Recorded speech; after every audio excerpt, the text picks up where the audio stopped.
Welcome back, everybody, to the Basement Binge. I am your host, Cade, with Kelton and Harrison, and we have just finished watching Iron Man 2 in our third movie of our watch marathon of MCU movies and of Phase 1.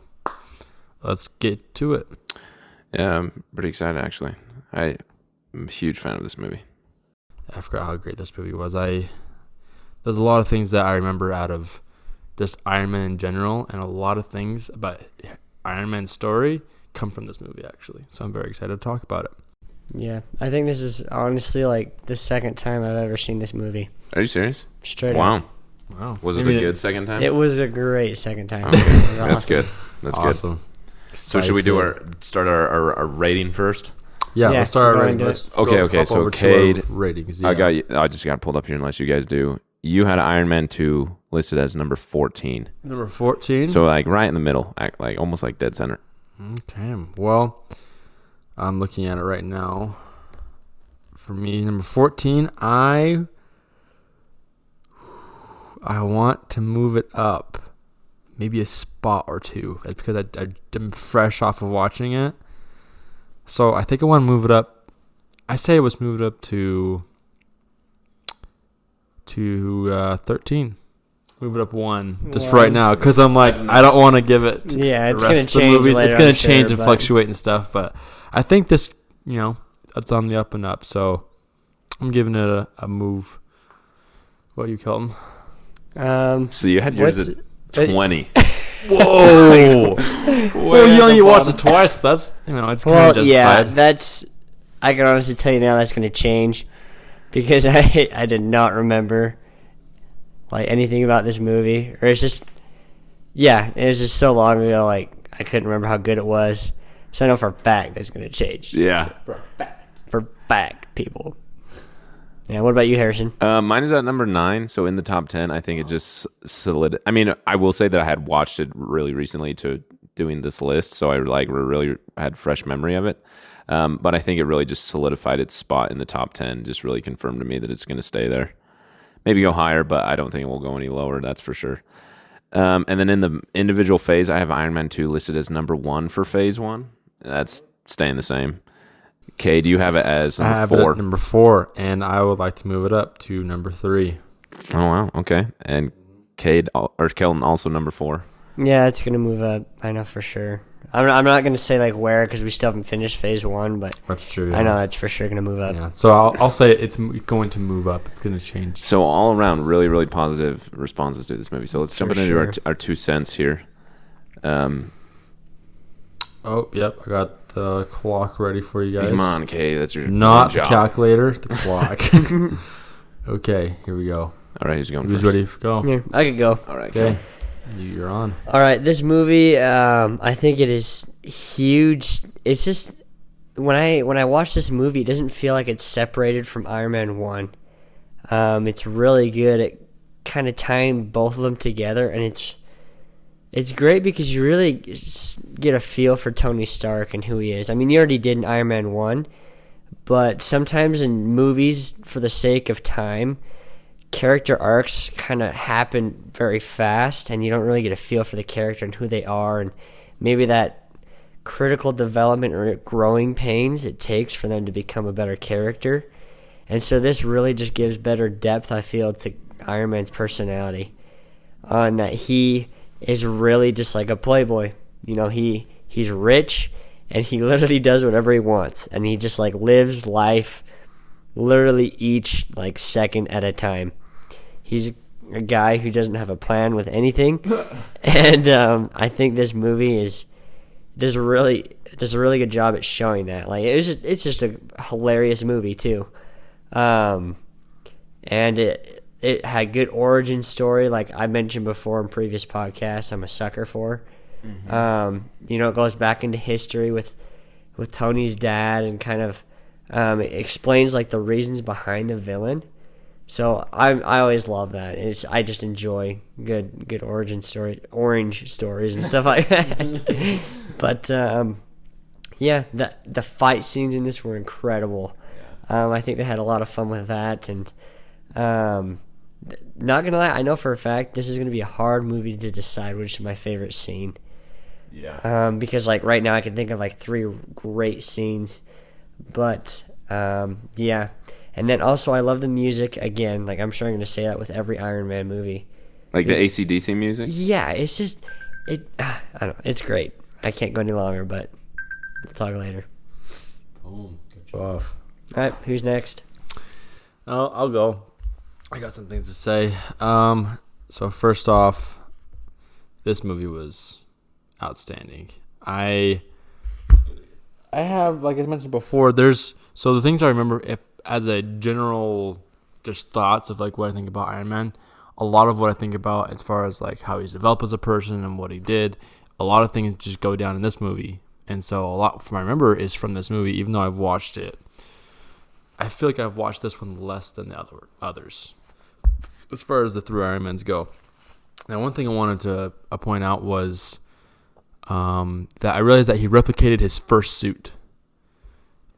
And when you first go downstairs of his workshop, you see his Iron Man suits, and it's got his latest one, his Mach 1, right? The one he Built in the cave. And you got the silver one, like one that he was like testing out and stuff, and there's other ones. But I realized that one blew up. So it's definitely like I'm sure that was just like an exoskeleton of like what that first one was. Well, I know like the bad dudes found it. Yeah, I know how to. So anyway, we'll get after your 2 cents. But yeah, and then so I noticed that was pretty cool, and so it kind of feels like he kind of has sympathy toward that, like kind of like as I don't know what the word is for it, but he wants to hold on to that because that was a huge part of his life. Another one was his story arc of Ivan, of the bad guy, and I thought that was very interesting how they made you get hooked on the beginning of the movie because he was this random guy. You don't really know who he is, but I felt bad for him.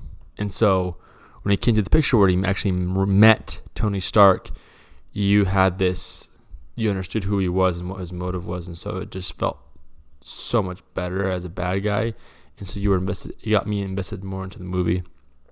One thing I really want to hit hard on, it's what I'm blowing through this, is Tony Stark's feelings toward his father.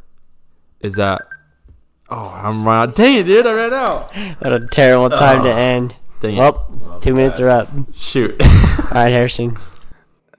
Okay, so yeah, you want to start my 2 minutes? Oh, extra time. I'm loving for that.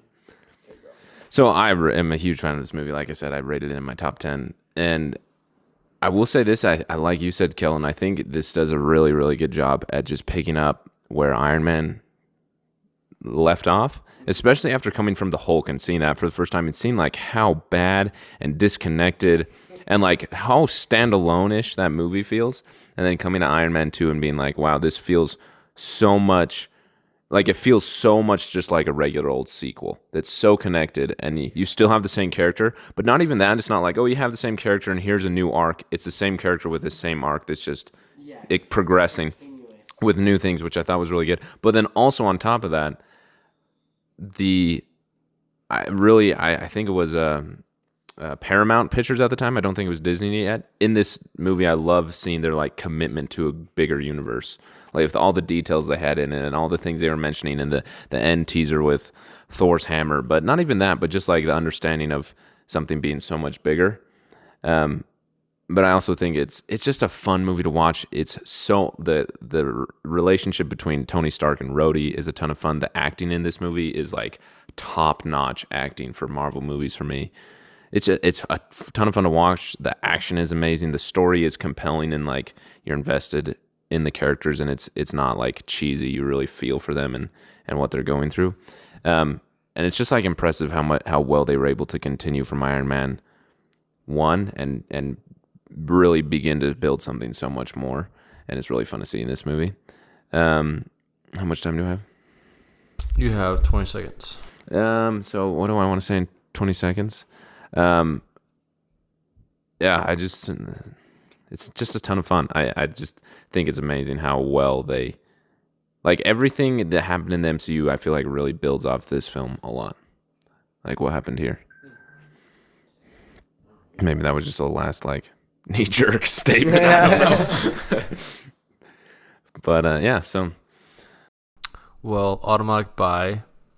I'd buy this Yeah, movie for going into sure. Pick Oh your yeah, poison. I already, yeah, picking my poison. I already own it, so I already picked it.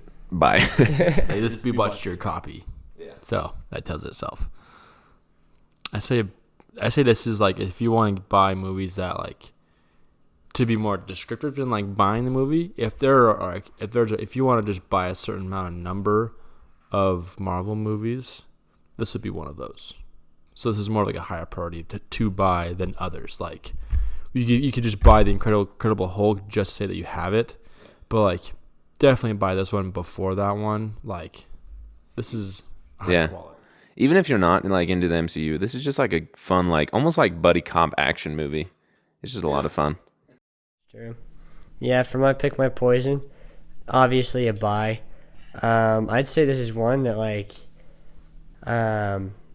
you'd watch like pretty regularly. Like I mean, I know I say that I've only watched this twice, but you know, I could imagine myself watching this like 2 months down the road because, you know, some action movies out there, once you kind of know like the twist and who the bad guy is and what goes down, they like instantly lose like all desire to like watch. You know, you watch it, okay, all right, I'm good. You know, I know everything, but this one's like the action's sweet enough, and the story's good enough, and just it has just like these great scenes with the music and like the comedy and whatever that it's very entertaining. Like this is a great movie for little kids to adults. It doesn't really matter, I think. So yeah, I'd definitely buy this movie. Yeah. So let's move on to Easter eggs. But there's a lot of things that I want to talk about in this movie, and there's a lot of Easter eggs, but I don't want to spend forever on the Easter I eggs. know, So we could really get caught into this. So, just get stuck. I just have a few Easter eggs that I Or want to get point lost, out. I mean. And of course I want to hear your guys. But let's see, where did it go? I don't know if this is, you want to call this an Easter egg, but the senator, I forget his name, that has to talk to Tony and like the hearing about, he keeps saying the Iron Man weapon. It's fun to think, I don't know if this was really planned out, but I'm just going to give him all credit for saying it was that planned out from the beginning, that guy's Hydra. It makes that scene so much more enjoyable, thinking like this is some like Hydra dude. It's just funny. And then I wrote some down here, but I don't remember them. Oh, I think it's really cool how much they mentioned like New Mexico. Like Nick Fury's like, I got bigger problems in the Southwest region. And then later, like Agent Coulson goes to New Mexico. But then also in, not the end credit scene, but right before that when, not the end credit scene, but right before that when Tony Stark is being turned down for the Avengers project, you can see there's like a map behind him, and you can see there's like a little logo over Africa, and I'm like, that has to be Wakanda. And then there's also a little logo like in the ocean, and I'm like, that has to be Namor, or Namor, however you say it, and Atlantis, which is like, he's pretty much like Aquaman, but for Marvel. He's like in Atlantis. Okay. And then later they mentioned that same thing in Endgame when, at the very beginning, when, side note, and spoiler, when Black Widow's, or Natasha, is talking to Okoye, and she's like saying there's like an earthquake in the Atlantic Ocean. She's like, what are we going to do about it? She's like, it's an earthquake. We do nothing. It's like, I feel like they're setting up Namor, because I know that he's kind of like a nemesis of Black Did Panther. not notice that, or even know that. That was so subtle. I didn't But notice that. like things like that, I just think are like the fun Easter eggs that you're just like so just like committed to being something, to being so much more. That's awesome. Wow, that's interesting. I didn't notice that one. I thought it was that part where they say it's not cake, we do nothing. I thought it was just something funny, just like a joke or whatever. But that's interesting. Dang, yeah. One thing I thought that, I don't know if you call this an Easter egg, but in my mind it is, on how realistic the movie was, and the idea of what would really happen if someone created a suit like Iron Man and used it in real life. Like, I'm sure the politics and the government policies and influence would be insane. And like, I think this movie really touches on that, on how like Iron Man or Tony Stark really has to kind of fight, you know, the government and the senator who we all hate in the movie, like with a passion. But it when I was watching it, I was like, wow, this is like, I feel like what really would happen. And for, yeah, it was just like, you know, you, like, ugh, I'm getting caught up here, but it just felt like so realistic on how the government would try and control that kind of power and weapon, I guess. Yeah. And how Tony reacted in his own way and how you expect him to, which makes it that much more funny, on how he's just like, I don't give a crap what you guys think. Let me hack into your system real quick, embarrass all of you, and then blow you a kiss and walk away. Yeah. Like, that was just awesome. It just totally plays into Tony Stark's character and everything. So I just thought that was a cool little, like, Easter egg to make it more realistic. Yeah, I really like that. That was one thing. I don't know if this is an Easter egg, but I'll name it here. We keep saying, I don't know if this is an Easter egg, and then we talk about it. But I was thinking about this a lot. I think a cool progression in the MCU, especially like you go with Iron Man and then the Hulk and then Iron Man 2, is like you don't start with villains like Thanos. You start with like people who either copy or steal the hero's idea or technology. Like Iron Man's first enemy is somebody just fighting in a different Iron Man suit. And then Hulk is just fighting somebody who's hulked out abomination. And then this one is just like, oh, if somebody else tried to replicate the same idea as Tony. And it is, like you said, is very realistic. But not boring. Like it's so fun. I agree. That's awesome. I can see someone trying to hate on this movie and say like, well, Iron Man was just, he makes a suit, someone steals a suit and fights him.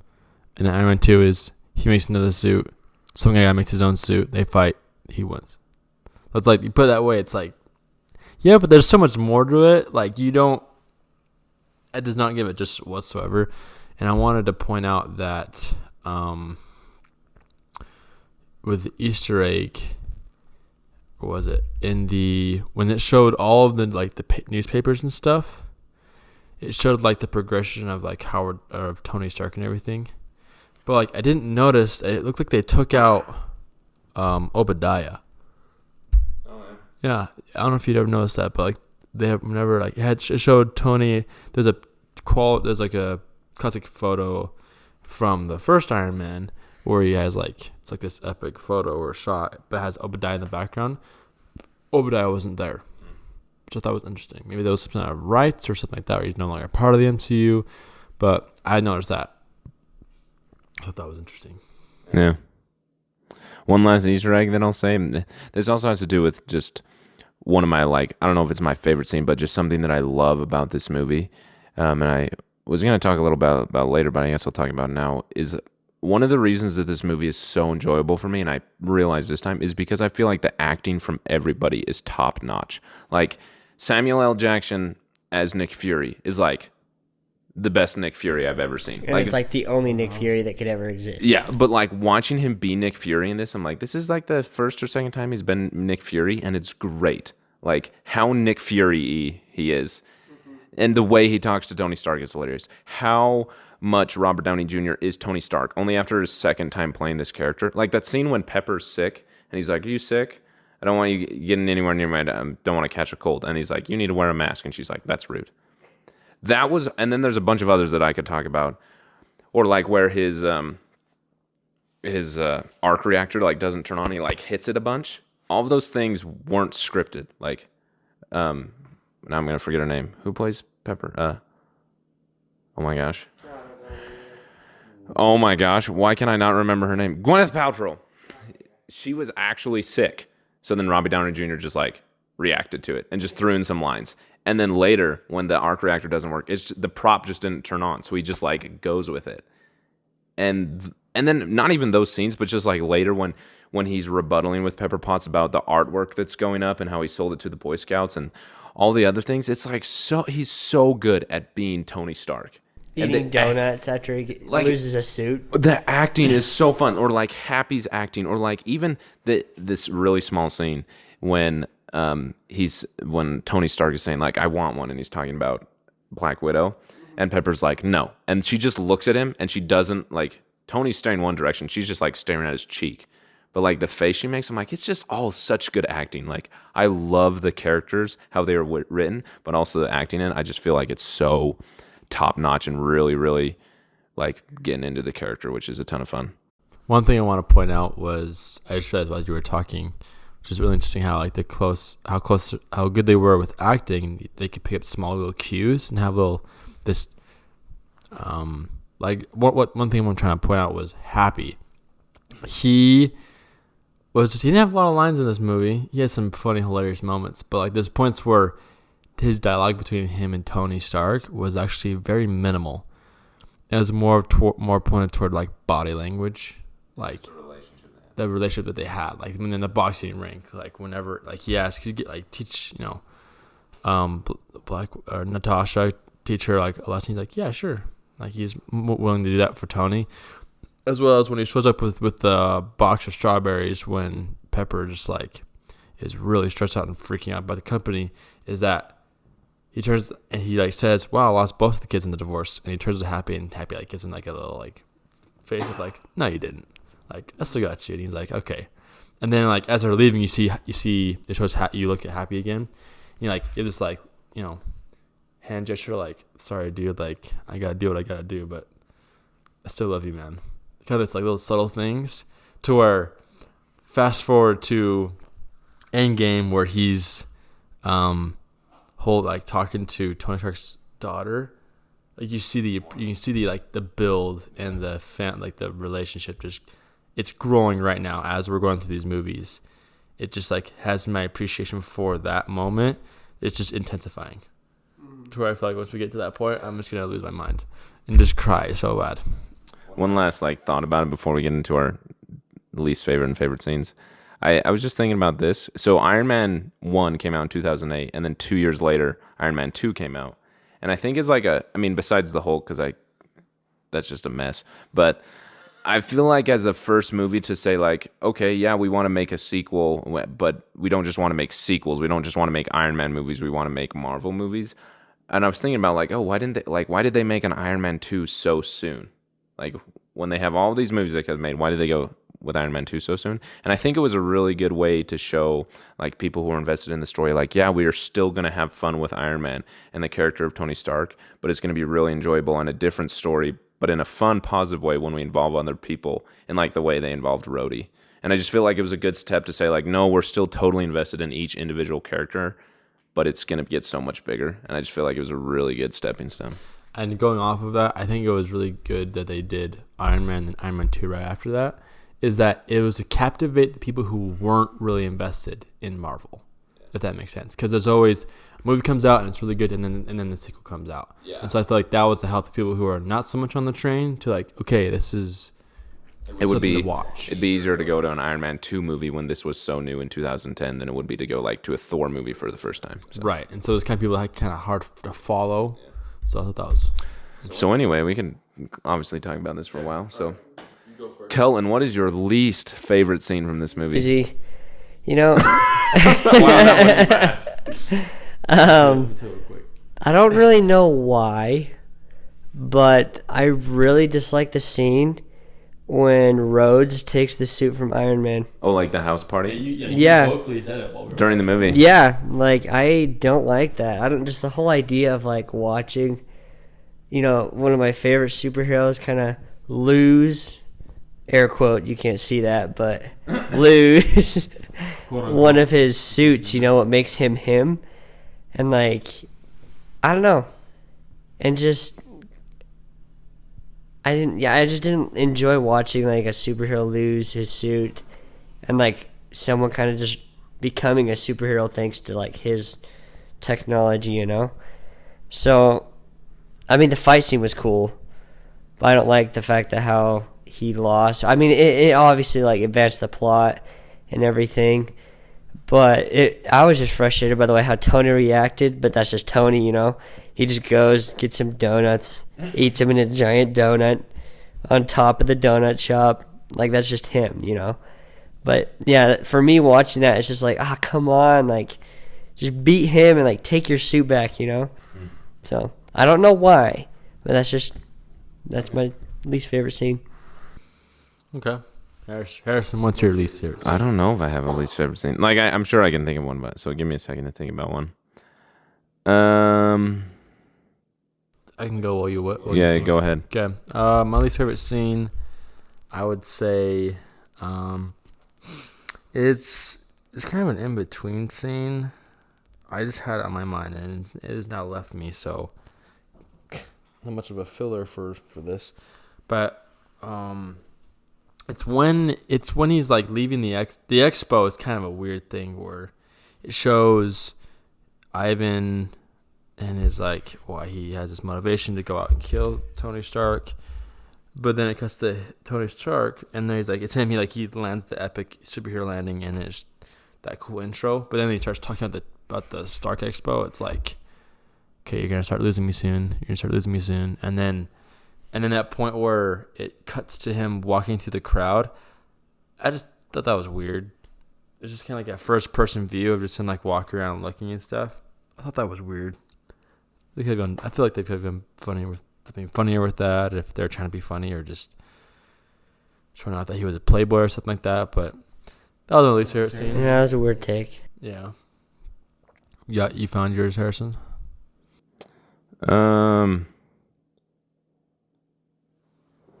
It's one of your top 10 movies. It'd be hard to find. Yeah, I really am strong. Like, I can pick some that I like less than the other scenes, but they're watching it this time. There honestly wasn't a scene that I was like, oh, I don't like that. If that makes sense. Like, I could pick one just for the purpose of picking one, but I don't have one. Is that an okay answer? Yeah. All right. No, that's fair.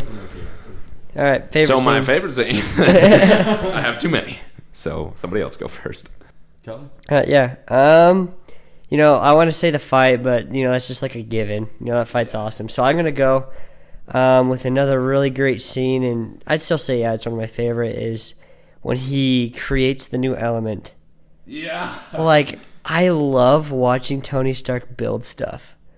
I seriously think, let's be honest. I think I could watch a whole movie of him just banging away, breaking down walls, and just dope music. Yeah, it's sweet. Like, it's really seriously, cool. I totally enjoy that.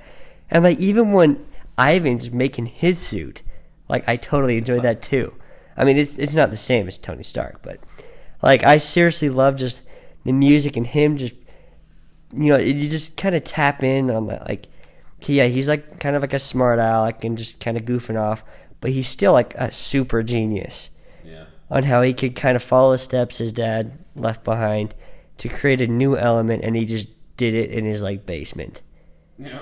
And like Harrison pointed out, when all this dope technology, and it came down to just a giant like wrench and just bicep muscle to be able to like fix it all and crank that thing into the little. He's kind of dirty. Got some grease on him. He got some grease on him. He's sweating. His wife beater's just like, I just got a giant pipe wrench in my biceps. I'm just gonna make an element with these bad boys. Oh yeah. So yeah, I love that scene. Just the whole setup to that, and then actually like when he's doing it, I just really enjoy. Nice. So, do you want to go, kid? Sure, I'll go ahead. My favorite scene was just before Kelton's favorite scene. Was when that whole point where he's trying to figure out how to solve. There's a hologram get-go he's going on. It's a combination of that and when he's just trying to figure out what Howard Stark left behind, his unfinished work, how he's limited by the technology of his time. Like that point where Howard Stark stops recording this weird little skit and just says, Tony, you're going to understand this right now, so I made a video for you. And from that point on to where you see he has, Tony sees that Howard loves his son, that he loves him. And then, he sees that, and then he goes and he finds and he realizes that model of the future city, that thing, he finds it, he realizes something's up with it, takes it home, and then the whole scene of him with the hologram and figuring it out and just going through it and then realizing that this is the new element. And then at the very end, he holds it in his hand, he's like, thanks, Dad.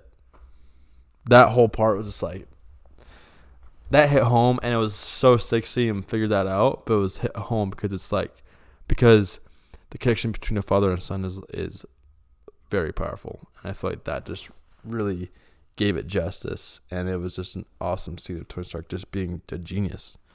So that's my favorite scene. Harrison? if I have to like pick like a favorite scene, it would be the end fight scene when they're in like that garden fighting the drones. That scene is so sick. Knowing that we were watching this movie, I was looking forward to that scene the whole movie, especially for like the 2 split seconds where Rhodey is firing out of his gauntlet into the drone. He like shoots down the middle of the drone's chest and like splits it in half, and the oil splattering like on his face guard. He just looks like a boss. This is pure action right there. Just like, oh, and they're just blowing up things, and it's like way quick, but also like way simple and really small. It's just a ton of fun. But I think my favorite part of the movie is the banter between the characters, especially in that fight scene where like Iron Man like shoots 3 dudes with his missile. He's like, "You see that?" And Rhodey's like, "Yeah, nice." Like, but then like just like the banter I mentioned between like him and Pepper when he's like hanging up the art in his room, and he's like, "I don't care about the liberal agenda." Or like later when they're on the roof and Rhodey says something, he's like, "Oh, I thought you were out of one-liner." He's like, "Oh yeah, that was my last one." Or like later or earlier when the Rolls Royce shows up in the track and Happy's just like ramming Ivan into the fence and Pepper's screaming. She's like, "Are you insane?" And Tony's just way calm. He's like, "You're the CEO. You're supposed to foresee stuff like this. Gosh, it's embarrassing." It's like, yeah, that whole part when he's trying to get his suitcase and he's going back, the doors like opening and closing. Pepper's losing her mind. So much is happening, but that's just so. I'm a boss. I got him. I got him, guys. I got him. Yeah. So if I have to pick I have 3. It would either be the end fight scene, then just like throughout the whole movie, the banter all the characters have between each other, or the moment when he puts on the football, like the suit that he like the suitcase, and it's like going out his arm. Like I would go out on a limb and say I enjoy that more than the first Iron Man suit up. Like it's so cool seeing like the things fold out, and that I just love that. It's just like, so satisfying to watch. Yeah, guys. Okay, when we finish the MCU, we're gonna watch that YouTube video where it has all of Tony Stark's like suit ups, and we got to rank which one's our favorite. Yes. Yes. All right, on our agenda, let's do it. Watch out for that episode, guys. All right, so I think that pulls us. We just fall in now. Yeah. Right? So anything else we want to talk about before we fall in? Any last thoughts? Before the fall in, no. Okay. Well, what were you gonna say, Kelton? Well, I think one of the reasons why I love Tony Stark so much and the character of Iron Man is just how much the MCU like portrays his vulnerability. And I feel like a lot of people won't necessarily pick up on the fact that he's vulnerable just because he's able to play off like with his confidence and just kind of how he is. But when you look at it, like I noticed when he's talking to Fury, he's like, "Look, I'm just trying to do what's right, like trying to do good things." Mm-hmm. And he's like dying, yet he's still trying to do good. And to me, this just kind of shows like kind of maybe what most people, I believe what really almost everyone really kind of goes through, of being just like a good person. And you think someone with as much like power and like connections as Tony Stark would be able to just kind of dominate life or just do whatever they want, get everything how they want it. But even like with him, he's a superhero. He has so much money. He's just like so famous, so funny. He gets like any girl he wants. Like he still has like growing pains. Yeah. Where he's trying to do good, but like bad things still happen. Or maybe he's trying to do good, trying to figure out a problem, and he can't fix it. And I think like all the movies, but like I feel like especially in Iron Man 2, like the whole movie until the end when he kind of like, or like when he figures out the element thing, he learns he's not going to die. But like the whole movie, he's like trying to do good, trying to like create world peace, fight off these bad people, fight off the government. Yet he's still dying. He can't do anything about it. He's just like on a delayed time thing. And he like, there's a part where he asked Natasha, he's like, "If this was your last birthday, like, what would you do?" Yeah. And she tells him, I do whatever I want. And, we know what happens next.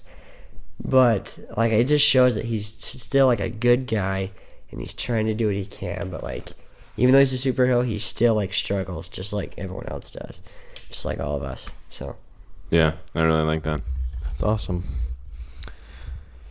I had a thought. I really wanted to walk into this movie and try to see how, like what Kelton mentioned, vulnerable Tony Stark gets. Because as a kid growing up watching these movies, I just thought Tony Stark was invincible. That nothing could stop him. That he could always solve a problem. That whenever it comes to him. But looking at this movie as where I am right now, is that he has this pretty messed up issue where he is trying to save his life, stay alive, but the thing that's keeping him alive is killing him. So he's at this stalemate where he's like, I don't know what to do, but he doesn't want to tell those he cares about that he's dying. He wants them just to enjoy the life that he has with them. And you see throughout the movie that he's making these efforts of like, hey, let's just kind of enjoy life, or he's just, kind of losing his hope. Like when he was in the bathroom and he checks his blood toxicity or whatever the word was, it's at 56%. And it's just like, it's climbing really quick. It went from like 19, 24, 56, like it's just growing. And he says to himself in the mirror, and he's like, got any bad ideas? And you see him get in the car and race to where he's just now becoming reckless. He doesn't know what to do. But then after this, that whole showdown of running into Ivan and the whole suit and the banter in the car, is that they're flying home. He's like, Pepper asks him, is there something you're not telling me? And he responds, I don't want to go home. Let's stay here. Let's go. Let's enjoy Venice. Let's enjoy Italy and have fun out here. Like, remember this part? And he's trying to remember these memories. He wants to make more memories, but Pepper's like kind of avoid the problem. Right. He's trying to kind of run away from it in a sense. But I can see that Tony he feels things, even though he has this ego. He is very much a person who is afraid. And I think that shows, it can come off as a message that you can have an ego all you want, but things will come up in your life to where it will make you vulnerable, and that people you care about most will always be there for you, even though you might, shun them out of your life, like with his best friend. But then in the end, he was so glad to see him, so glad to fight along with him, that in the end, when all the explosions were said and done, he was on a roof with Pepper Potts and his best friend, Rhodes. And in the end, that if your friends will always be there, despite your ego and vulnerability and your struggles, that you can you have people you can trust. So if that makes sense. Yeah, I really, that was what I was noticing this time watching, was like the people you can trust part, especially at the end. They point out that he's very narcissistic, that he thinks he's the most important person, that like no one else can replace him, and to an extent that's true for each one of us. Like no one else can replace us. We're individually important in our own way. But I think that his overly high understanding of how important he is leads him to not involve other people or not trust other people. And I think about like each success point that allowed Tony to succeed, creating the new element he needed his dad. Winning over Rhodey, like winning against the bad guys, he needed Rhodey, but Rhodey was under control, but he couldn't get Rhodey back without Natasha's help. And he couldn't beat Ivan without like Happy. And there's just a lot of things in the movie that made me notice that like he always struggled when he kept people out and he didn't share with them. But the sooner he started to open up more, even in small ways, it's when he began to receive help and was able to progress and win over the bad guys, so to speak. So I think it's just showing that, like, one, of course, those people who love you are always going to be there for you, but two, they're also like the people who can truly help you, which I really liked. It was just fun to see that, like every single thing, every point that put Tony closer to succeeding was the involvement of somebody else. Like, there wasn't, I mean, there's a slight twist in it, but there wasn't like a single thing he did by himself. Even creating the new element, he couldn't have done without his dad. So, like, I didn't think about that. Yeah, because like almost everything he does, he makes it seem like he's just a loner doing everything by himself, keeping his secrets, trying to do what's right. But yeah, like thinking about this movie, I can't think of a single moment when he did do something by himself. Yeah. Another thing that I realized this time is I've thought about a lot, like, because I would have said before this, I would have said my least favorite scene is that scene where he's with Natasha and he's asking, like, if this was your last birthday, what would you do? And she's like, oh, I'd do whatever I want with whoever I want. That scene always bothered me. And I was thinking about it this time. I think that Tony is a lot smarter than I personally give him credit for in this movie. I think he realized he was dying. He realized that the government wanted his tech and we're going to try and weaponize it. And he thought that he couldn't be around forever, that someone else needed to carry the mantle of Iron Man. And I think he saw Rhodey as a good source for that. So he maybe pretended, I don't know, I'm taking the liberties to say maybe he was pretending to be drunk and a total jerk, knowing that Rhodey would react a certain way and get the suit to try and get him out of it. And then he would allow him to take the suit and become War Machine. Me feel a lot better. Because then even later he like points at him, he's like, you want to be the War Machine? Take the shot. Like you can tell he's egging him on to like use the suit. Now I'm not going to have a least favorite scene. And I noticed that this time, like even the way they're fighting, like you can tell that he's like almost egging Rhodey on. And then like if he was truly drunk, he wouldn't have been able to fight immediately after. You know what I mean? Like how drunk, air quotes, he was when Rhodey first got there without the suit to how drunk he wasn't when they were fighting is so black and white. I've never been drunk before, so maybe I don't know, but just my understanding of being drunk, I feel like he wouldn't be able to be that coherent immediately after. So I feel like it was him understanding, like, you know, it is my last birthday. I got to do what I want to do, and what I want to do is pass on this legacy and this responsibility to somebody that I trust. He did it with his ego. Yeah, but he's too egotistical and narcissistic to just be like, Rhodey, I'm dying. I need you. He has to do it in some He gets in a dramatic fight way. and he. Well, it's interesting because when he takes that. the suit, Rhodey takes the suit. Tony watches him. It's not like he's passed out and he like just takes it. He looks at him and he goes and just leaves. Yeah, later, even with Nick Fury, when they're in the donut shop, he talks about that. He's like, Nick Fury's like, so I believe your friend showed up, took your suit, beat your butt, and left with it, or whatever he says. And then Natasha's like, oh, there's like certain whatever that prevents anything from that happening. Like it has to be allowed. So that like what is said in the donut shop between Nick Fury about Rhodey taking it, but then also like trying to understand the scene where he's choosing to do whatever he wants to do, made me think that it was intentional. Yeah, I'm gonna go with Harrison's take on that. I'm gonna leave you because that makes the movie like that much cooler. Yeah. So I'm gonna go with that. Nice. I like it. Yeah. I just got to say this one last thing because I didn't say it earlier, and it's going to bother me if I end this podcast without saying it. I got to stand by my comment that this movie is one of the best like Marvel acting I've ever seen. From like Robert Downey Jr. just immediately becoming Iron Man in such like a way, like the banter, the things he improvs and ad-libs, just him and Rhodey. I love, this is an Easter egg that I forgot to mention where like Rhodey, that when Rhodey comes up for the very first time and they're in court and he's like, James Rhodey, and he's like, I wasn't expecting to see you, and he's like, yeah, I am, and it's me and I'm here, deal with it, let's move on. And it totally works in universe for like, why are you at this court meeting, but then it's also like out of universe, like a new actor, which I thought was hilarious. But just like the acting that Don Cheadle, however you say his name, put in, Gwyneth Paltrow with Pepper Potts, Happy Hogan, or I guess